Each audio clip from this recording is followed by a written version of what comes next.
जब ये सारा कुछ नहीं हुआ, रेप भी नहीं हुआ और ना ही गर्दन टूटी, ना रीढ़ की हड्डी टूटी, ना जीभ काटी, तो फिर हमारी बहन मर कैसे गई ये बताइए।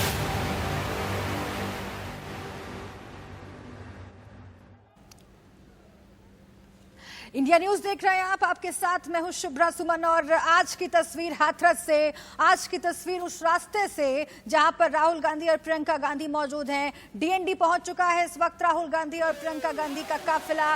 ये दो तस्वीरें हम आपको दिखा रहे हैं। इस रास्ते पर आज जो कुछ भी होगा, पल पल की अपडेट हम आप तक पहुंचाते रहेंगे, क्योंकि उत्तर प्रदेश की पुलिस ने ये ठान लिया है कि वो आगे नहीं बढ़ने देगी, वो हाथरस नहीं पहुंचने देगी। और हाथरस में भी भारी सुरक्षा बलों की मौजूदगी है। वहां पर किसी भी तरह की राजनीतिक गतिविधि की मनाही है और ये कहा गया है कि राजनीतिक पार्टियों को, उनके नेताओं को आने की इजाजत नहीं है। ये दो तस्वीरें आप देखिए, आपसे कुछ देर पहले की ये तस्वीरें। हमारे संवाददाता लगातार उस रास्ते पर मौजूद है, हर जगह मौजूद है जहां पर राहुल गांधी और प्रियंका गांधी निकल रहे हैं और जहां से निकलकर पहुंचेंगे वो हाथरस। कोशिश करेंगे पहुंचने की, ध्यान रखिएगा, कोशिश करेंगे पहुंचने की। क्या वो पहुंच पाते हैं हाथरस, ये दिखाएगा आपको इंडिया न्यूज। राहुल गांधी और प्रियंका गांधी का काफिला इस वक्त रास्ते में है। डीएनडी पहुंच चुके हैं दोनों। वहां पर बड़ी मौजूदगी है कांग्रेस कार्यकर्ताओं की, लेकिन मौजूदगी पुलिस वालों की भी है। डीएनडी पर भारी सुरक्षा बल की जो तैनाती है, उसकी तस्वीरें इस बात की गवाह है कि आज कांग्रेस पार्टी के कार्यकर्ताओं के लिए, खुद राहुल प्रियंका के लिए आसान नहीं होगा आगे बढ़ना। लेकिन राहुल गांधी लगातार कह रहे हैं, प्रियंका गांधी कह रही हैं कि सरकार असंवेदनशीलता दिखा रही है, उत्तर प्रदेश की पुलिस असंवेदनशीलता दिखा रही है। हम चाहते हैं कि पीड़ित परिवार से मिलें, हम चाहते हैं कि उनके आंसू पहुंचे। आदित्य नायर का हम सीधा रुख कर लेते हैं। आदित्य नायर डीएनडी पर सुबह से मौजूद हैं और सुबह से ही वहां पर पुलिस बल की तैनाती है, वो संख्या बढ़ाई भी गई है। कांग्रेस कार्यकर्ता भी धीरे धीरे करके वहां पहुंचते रहे और अब बड़ी तादाद कांग्रेस कार्यकर्ताओं की भी हो गई है। अभी वहां पर क्या चल रहा है आदित्य? राहुल गांधी और प्रियंका गांधी क्या अपनी गाड़ी से बाहर निकले हैं? क्या काफिले को रोकने की कोशिश की है पुलिस ने? जी, काफिले को एक तरीके से पुलिस ने रोक ही दिया है। आगे बैरिकेडिंग लगाकर पूरी तरीके से बंद कर दिया गया है और आप यहाँ पे देख पाएंगे कि कैसे ये एक बहुत बड़ा काफिला, बहुत सारे कांग्रेस के समर्थक, कांग्रेस के सपोर्टर्स जो साथ में आके यहाँ पे जुड़ रहे हैं। और इसी में एक गाड़ी है जिसपे राहुल गांधी और प्रियंका गांधी बैठे हुए हैं। अभी तक वो गाड़ी से बाहर नहीं उतरे और यही बताया जा रहा है कि वो अब कुछ ही देर में हो सकता है वो अपनी गाड़ी से उतरे और आगे बढ़ें धीरे धीरे करके। वो डीएनडी के बॉर्डर तक पहुंचेंगे, पर उसके बाद हो सकता है कि उनको आगे और बढ़ने नहीं दिया जाए। तो इसी के चलते कहीं ना कहीं एक बहुत बड़ी मतलब हो सकता है कि यहाँ पे एक बहुत बड़ा क्लैश हो, क्योंकि कांग्रेस के जितने भी समर्थक है, कांग्रेस के जितने भी सपोर्टर्स आए हैं यहाँ पे, उनका कहना यही कि तस से मस हो जाए। पर वो कहीं ना कहीं आज हाथरस पहुंचकर उनके परिवार, वो जो पीड़ित है उसके परिवार से मिलकर ही रहेंगे। और जब तक वो नहीं मिलेंगे, जब तक राहुल गांधी की मुलाकात उस परिवार से नहीं हो जाता, वो पीछे नहीं हटेंगे। आदित्य, मैं आपसे समझना चाहती हूँ, ये क्या तरीका है आदित्य? ये यहाँ पर जो लोग मौजूद हैं, जिन्हें हम कैमरे पर देख रहे हैं, आपके पीछे जो लोग मौजूद हैं, उनसे पूछिए ना जरा। वो विक्ट्री साइन दिखा रहे हैं, वो विक्ट्री साइन दिखा रहे हैं और वो हंस रहे हैं, वहां पर चीयर करते हुए दिख रहे हैं। क्या ये चीयर करने का मौका है? क्यों न माना जाए कि ये कार्यकर्ता सिर्फ वहां सियासत करने पहुंचे हैं? पूछिए इनसे जरा कि क्या ये हंसने का मौका है? हाथरस की पीड़िता के लिए अगर इंसाफ दिलाना है तो क्या यही इनकी गंभीरता है? क्या यही गंभीरता है इनकी? जी, आपने बिल्कुल सही कहा और इसी बात पे हम कुछ यहाँ पे समर्थकों से आगे चलकर बात करने की कोशिश करेंगे कि क्या ये सिर्फ एक पॉलिटिकल पोजीशनिंग है जो कि यहाँ पे हो रहा है, या फिर एक्चुअली में किसी तरीके से यहाँ पर वो कोई किसी नेताओं से बात आगे करना चाहते हैं। यहाँ पे आप देख पाएंगे कांग्रेस के बड़े बड़े नेता यहाँ पे खड़े हुए हैं। कैमरामैन को कहूँगा दिखाते रहे कि आप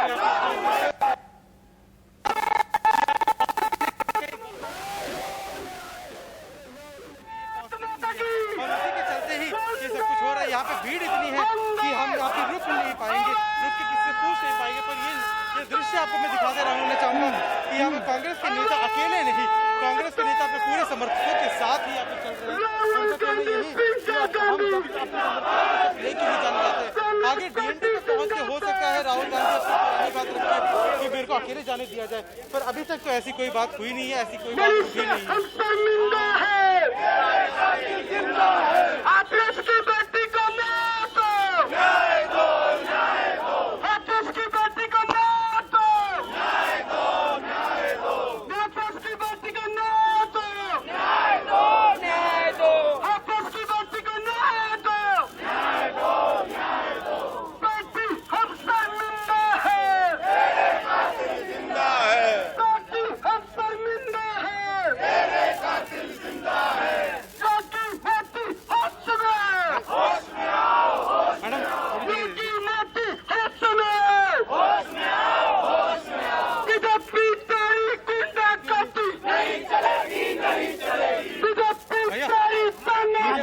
बनाते रहिए, तस्वीरें दिखाते रहिए, क्योंकि राहुल गांधी की चिर प्रतिद्वंदी स्मृति ईरानी अब से कुछ देर पहले बोल रही थी कि राजनीति कर रहे हैं राहुल गांधी। राष्ट्र नीति और राजनीति में फर्क होता है। वहां पर आप बात भी करते रहिए कांग्रेस कार्यकर्ताओं से और तस्वीरें भी हमें दिखाते रहिए, क्योंकि भारी पुलिस बल हम देख पा रहे हैं आदित्य वहां पर। क्या ये एक तरीके का नहीं है कि इतने समर्थकों के साथ गांधी जी और प्रियंका गांधी जी के नेतृत्व में कांग्रेस पार्टी हाथरस की ओर जारी है पीड़िता के परिवार वालों से मिलने। योगी मोदी कितना चाहे वो हमारा साहस नहीं तोड़ सकते। यही पूछना है कि क्या एक तरीके का ये पोस्टरिंग नहीं कि इतने समर्थकों को आप लेके जा रहे हैं कैसे? जब बीजेपी का कार्यक्रम होता है तो सरकार कोविड भूल जाती है। हम यहाँ पर अपने लिए नहीं लड़ रहे हैं, हम मर जाएंगे लेकिन पीड़िता के परिवारों से जरूर मिलेंगे। आगे मैम बैरिकेडिंग लगाई गई है, आगे रोका गया है। बैरिकेडिंग को तोड़ेंगे अगर प्रशासन प्यार से नहीं जाने देगा। हम सिर्फ उससे मिलना चाहते हैं और ये कोई क्राइम नहीं है। तो अगर ये बोला जाए कि सिर्फ राहुल या प्रियंका गांधी जा सकते हैं तो क्या वो अलाउड होगा? हम तो चाहते हैं कि कानून के तहत जो भी अलाउड है उसके तहत आप राहुल जी और प्रियंका जी को जाने दें, लेकिन योगी जी वो भी नहीं करने दे रहे, तो ये लड़ाई जारी ही रहेगी।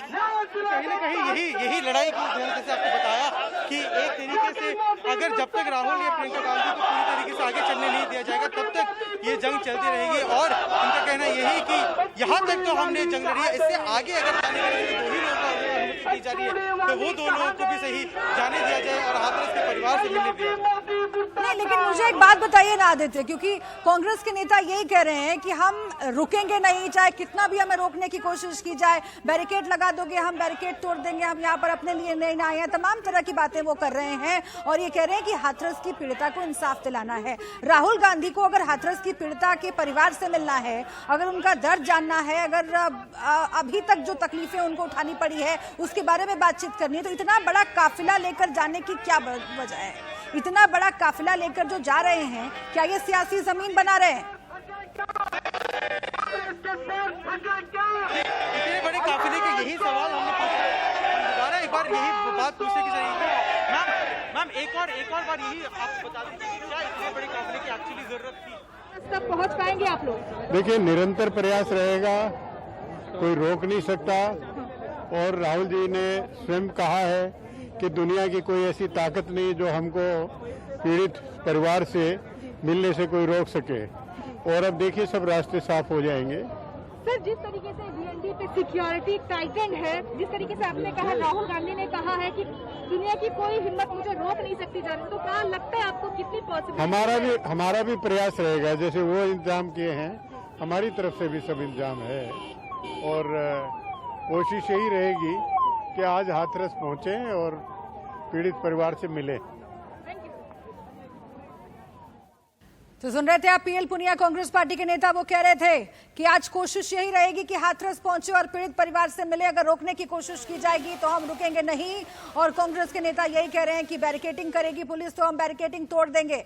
फिर से एक बार हम लिए चलते हैं आपको आदित्य के पास। आदित्य, पीएल पुनिया को हमने सुना और आप भी वहां पर मौजूद कांग्रेस नेताओं से बात करें। फिर से एक बार सुनते हैं जरा वहां से क्या आवाज आ रही है। This is a independent country, this is a democracy.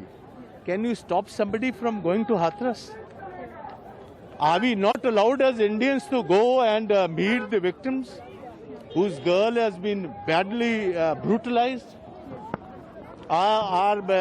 Can you put a ban on any of the politicians or political parties or anybody as an Indian?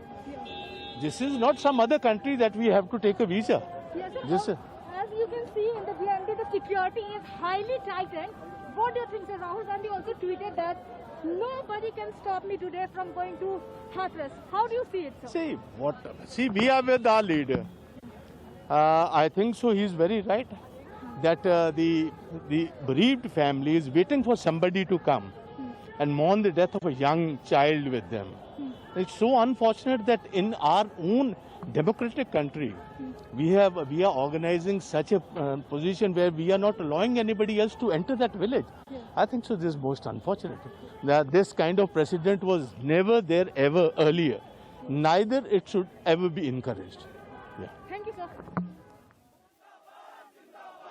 Singh Bajwa Congress नेता और इसी तरीके से वहां पर बड़े नेताओं की और मौजूदगी है। आदित्य, जरा बताइए मुझे और कौन कौन से बड़े नेता कांग्रेस के वहां पर मौजूद हैं, क्योंकि मुझे जानकारी मिली है शशि थरूर भी वहां पहुंचे हैं और कौन कौन से बड़े नेता हैं? कुमारी शैलजा से लेके अलका लांबा जी, यहाँ पे कुमारी शैलजा से लेके अलका लांबा से लेके काफी सारे बड़े नेता और स्टेट प्रेसिडेंट यहाँ पहुंच चुके हैं। सबका कहना यही कि राहुल गांधी और प्रियंका गांधी को जब तक जाने नहीं दिया जाएगा तब तक इनका संघर्ष लगातार चलता रहेगा।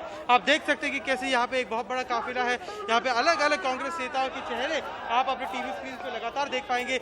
यहाँ पे एक अभी जो पुलिस की डेलीगेशन है, पुलिस की डेलीगेशन पहुंची है जो राहुल गांधी से डायरेक्टली बात करना चाहती है और पुलिस के डेलीगेशन से की तरफ से जो यहाँ की डीजी है वो पहुंचे हैं बात करने के लिए, लव अग्रवाल, और वो हम कोशिश करेंगे कि उन तक पहुंचे कैसे भी करके और बात करें। सर आप थोड़ी जगह दीजिए।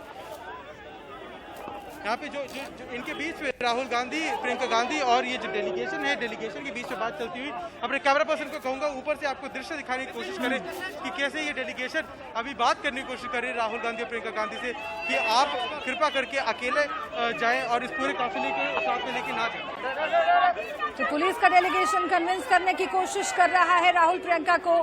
पुलिस का डेलीगेशन बात कर रहा है राहुल गांधी और प्रियंका गांधी वाड्रा से और ये कह रहा है कि आगे मत जाइए, आगे मत जाइए, यहीं पर काफिला रोक दीजिए और वापस लौट जाइए। क्या कांग्रेस पार्टी के कार्यकर्ता, चूंकि कई बड़े सांसद भी कांग्रेस पार्टी के यहाँ मौजूद हैं, 30 के ऊपर सांसद मौजूद हैं, ऐसी जानकारी मिल रही है। राहुल गांधी, प्रियंका गांधी तो आगे बढ़ने का मन बनाकर आए ही हैं, तो क्या ये कांग्रेसी कार्यकर्ता और बड़े नेता वापस लौट जाएंगे, देखने वाली बात होगी। फिलहाल डेलीगेशन से बातचीत चल रही है जैसा कि हमारे संवाददाता बता रहे हैं और ये देखिए पूरा घेरा, पूरा पुलिस का घेरा वहां पर है ताकि आगे ना बढ़ पाए कांग्रेस का ये डेलीगेशन, कांग्रेस का ये काफिला आगे ना बढ़ पाए, इस बात का पूरा इंतजाम किया गया है। लेकिन आदित्य फिर घूम फिर कर वही बात पहुंच जाती है जो सवाल पूछा जा रहा है कांग्रेस के नेताओं की तरफ से कि आखिर किन नियमों की तरफ के तहत आप रोक रहे हैं। देखिए कांग्रेस के पॉलिटिक्स पर हम बात कर सकते हैं, कांग्रेस की सियासत पर हम बात कर सकते हैं और इस देश में हर राजनीतिक पार्टी सियासत कर रही है, लेकिन पुलिस जिस आधार पर रोक रही है, पुलिस का जो रवैया है उस पर पहले भी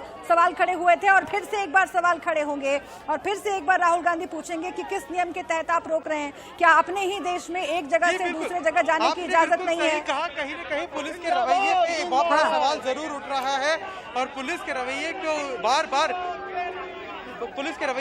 बार सवाल जरूर उठ रहा है और इस बात पे भी उठ रहा है कि चलो आप पूरे काफिले को नहीं जाने दे सकते और ऐसा तो हो ही सकता है कि आप जो बाकी नेता हो, जो इनके पॉपुलर नेता हो, चाहे 2, 4, 5 ही सही, उनको तो जाने दिया सकता है।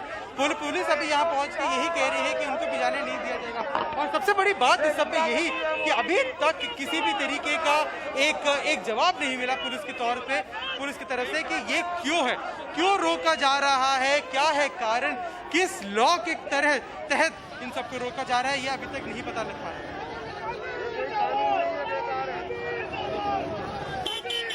बिल्कुल, तो ये तस्वीरें लगातार हम दिखा रहे हैं आपको, देखते रहिएगा कि किस तरह से ये स्थिति हाथरस पीड़िता की मौत के बाद उसे इंसाफ दिलाने के लिए, उस पीड़ित परिवार को इंसाफ दिलाने के लिए आप प्रियंका गांधी को देख रहे हैं गाड़ी के भीतर खुद ड्राइव करके यहाँ तक पहुंची हैं। दिल्ली में कांग्रेस दफ्तर से दोनों प्रियंका और राहुल निकले, प्रियंका गांधी खुद गाड़ी ड्राइव कर रही हैं और अब पहुंच चुकी है डीएनडी पर। जितनी बड़ी संख्या में कांग्रेस के नेताओं का जमावड़ा है हम आपको दिखा रहे हैं। सवाल ये है कि क्या ये सियासी मोर्चाबंदी है हाथरस पीड़िता के नाम पर, लेकिन अगर ये सियासी मोर्चाबंदी है भी तो क्या किसी अंजाम तक ये पूरा मामला पहुंच पाएगा? सबसे अहम सवाल जो इंडिया न्यूज उठा रहा है, इस तामझाम के चक्कर में आप भूल मत जाइएगा, ये राजनीति चलती रहेगी, ये हमेशा से इसी तरह चलती रही है, लेकिन क्या हाथरस पीड़िता को इंसाफ मिलेगा? क्योंकि हमने आपको बताया कि कैसे यूपी पुलिस के बड़े अधिकारी हाथरस पीड़िता के घर पहुंचे, बात की है वहां पर हाथरस पीड़िता के परिवार वालों से, लेकिन यही वो पुलिस है जिस पुलिस के अधिकारी वहां पहुंचकर बात कर रहे हैं, यही पुलिस जिस शशि थरूर को सुनिए जरा। So the government has also suspended the deputy SP. How do you look at the reaction given by the government? I think it's too little too late. First of all, what happened should not have been allowed to happen. The terrible nocturnal cremation without the family's presence, those things should never have been allowed. So now the damage has been done, the evidence has been cremated, the truth has been cremated. Now you suspend somebody, what difference will it make? I'm not taking any particular stand on this. What's important for now is for us to be able to express our solidarity with this family about the atrocities endured by this poor girl. That's all. If you have to look at the handling, the way they have handled the case. Disgraceful. Disgraceful. You've seen, I'm sure, what any lawyer will tell you, what any serious analyst of the situation will tell you is the behavior was beyond any decent bounds and there should be a serious inquiry. We have said that the Chief Minister should resign on this. He's really behaved badly. Last question, Dr. Tharoor, how strong is the resolve of the Congress party to reach the Hathras place? How strong is the resolve? We're not here to conduct violence against the police. The police are physically blocking us. I don't know. We'll leave it to the leaders of the convoy to see what they can do. But at this stage, I don't think that what the UP police is doing is either legal or constitutional. Thank you. को खुश करना चाहते हैं, ये सरकार की फिलहाल की यही सरकार की त्योहार है। दादा, यूपी सरकार का कहना है कि राजस्थान में नार्को टेस्ट क्यों नहीं कराते? ये ठीक है, आप तो कराओ।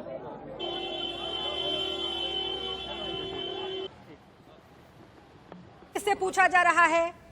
हाँ, पूरी कोशिश होगी कि हाथरस तक हम जाएं, क्योंकि राहुल जी और प्रियंका जी मिलके इस परिवार का दुख दर्द बांटना चाहते हैं। उनको जाने देना चाहिए। अभी तक उन्होंने मीडिया को रोक के रखा था, आज मजबूरी में मीडिया को जाने दिया गया है, क्योंकि पूरे देश में आक्रोश हो रहा। क्यों उन्हें रोक रहे हैं समझ में आ रहा। जाके मिलेंगे परिवार को के साथ, जो है दुख दर्द बांटेंगे। ये राजनीतिक पर्यटन हो रहा है हाथरस जाने का। अगर ये राजनीतिक पर्यटन था तो भाजपा के लोग जो राजस्थान में आंदोलन करते हैं, भाजपा के लोग जो महाराष्ट्र में आंदोलन करते हैं, जो झारखंड में आंदोलन करते हैं, जो पंजाब में करते हैं, सब राजनीतिक पर्यटन है। वहाँ तो आप विरोध के लिए राजनीति करते हो, वो राजनीतिक, ये राजनीतिक पर्यटन है। तो आप भी कर लो, आप जाके आंसू पहुँचाओ। अगर एक गरीब का आंसू पोंछना, उसको दुख दर्द बांटना राजनीतिक पर्यटन है, तो मैं तो चाहूँगा वो पर्यटन आप भी करें। सर, यूपी सरकार ये भी बोल रही है जैसे हम नार्को टेस्ट करा रहे हैं, राजस्थान सरकार को भी कराना चाहिए वहाँ पे जो ना। उसने तो कल गहलोत जी ने, राजस्थान के चीफ मिनिस्टर ने खुल के कहा कि बीजेपी के नेता आए, हम तो स्वागत करते हैं, जाएं वहाँ देखें हमने क्या क्या कार्रवाई की है। तो कांग्रेस के कई सांसद, 30 से ज्यादा सांसद यहां पर मौजूद हैं। डीएनडी से तस्वीरें दिखा रहे। राजीव शुक्ला को आप सुन रहे थे, राजनीतिक पर्यटन के आरोप पर वो बोल रहे थे कि अगर ये राजनीतिक पर्यटन है तो ठीक है, लेकिन हम जाएंगे आगे, हाथरस की तरफ कूच करेंगे। ये तस्वीरें हम आप तक पहुंचाते रहेंगे। और ये सीधी तस्वीरें आप देख रहे हैं डीएनडी से। कांग्रेस पार्टी के बड़े नेता और कार्यकर्ता पहुंचे हुए हैं। नारेबाजी की आवाज आप सुनिए।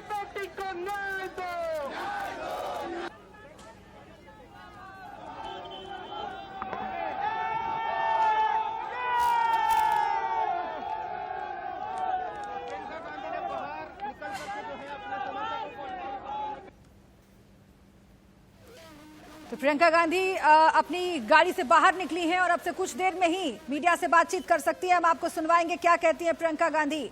और राहुल गांधी भी मौजूद हैं आगे बढ़ने की कोशिश करते हुए। कांग्रेस के तमाम कार्यकर्ता, बड़े नेता, कई सांसद वहां पर पहुंचे हुए हैं और यही कह रहे हैं कि कोई हमें रोक नहीं सकता आगे बढ़ने से। प्रियंका गांधी खुद ड्राइव करके यहां तक पहुंची हैं और इसके आगे का रास्ता लेकिन कांग्रेस के लिए बड़ी मुश्किल भरा है, क्योंकि उत्तर प्रदेश की पुलिस ये ठान चुकी है कि आगे नहीं जाने देंगे। यहां से कैसे निकलेंगे? यहां से निकलेंगे तो क्या पैदल जाएंगे? और पैदल जाएंगे तो हाथरस में कैसे घुसेंगे? क्योंकि वहां पर भी पूरा इंतजाम पुलिस ने कर रखा है और ये कह रखा है किसी भी तरह की राजनीतिक गतिविधि की हम इजाजत नहीं देंगे। कोई भी राजनेता नहीं मिल पाएगा पीड़ित परिवार से। लेकिन कांग्रेस पार्टी अब सवाल पूछ रही है कि आखिर किस बात का डर है उत्तर प्रदेश की पुलिस को, किस बात का डर है उत्तर प्रदेश की सरकार को। और इसीलिए ये पूरे मसले में जो संघर्ष चल रहा है सत्ता पक्ष और विपक्ष के बीच में, इसकी ये दो तस्वीरें बांधी हैं। देखिए, कांग्रेस का झंडा लहराते हुए ये कांग्रेसी कार्यकर्ता वहां पर पहुंचे और इसीलिए पूछिए जरा कि ये सियासी पार्टियां ऐसे मौकों पर सियासत करने तो पहुंच जाती हैं, लेकिन जहां जहां पर इनकी सरकारें हैं वहां जवाबदेही लेने के लिए तैयार नहीं होती। पूरे देश में रेप के मामले बढ़े हैं, एक साल में रेप के मामले 7% बढ़े। एनसीआरबी का आंकड़ा कहता है, ये किसी एक स्टेट की बात नहीं है। लेकिन इन सब के बीच उत्तर प्रदेश में हाथरस की पीड़िता को इंसाफ दिलाने की मुहिम इंडिया न्यूज लगातार चला रहा है। तमाम राजनीतिक पार्टियां भी दावा कर रही हैं कि वो हाथरस की पीड़िता को इंसाफ दिलाना चाहती हैं। हम ये सवाल पूछ रहे हैं कि क्या ये इंसाफ दिलाने की मुहिम है या फिर अपनी सियासी जमीन तैयार करने की कोशिश। क्यों न माना जाए कि ये जो झंडे लहराते हुए, अपनी पार्टी के झंडे लहराते हुए ये कार्यकर्ता आगे बढ़ रहे हैं, ये सिर्फ सियासत करना चाहते हैं। लेकिन आप समझिए इस बात को कि सियासत का मौका, सवाल खड़े करने का मौका खुद उत्तर प्रदेश की पुलिस ने दिया है। पुलिस पर जो सवाल खड़े हो रहे हैं, पुलिस के रवैये पर जो सवाल खड़े हो रहे हैं, उसको भुलाया नहीं जा सकता है। पीड़ित परिवार को जिस तरीके से तकलीफों का सामना करना पड़ा है, वो भुलाया नहीं जा सकता है।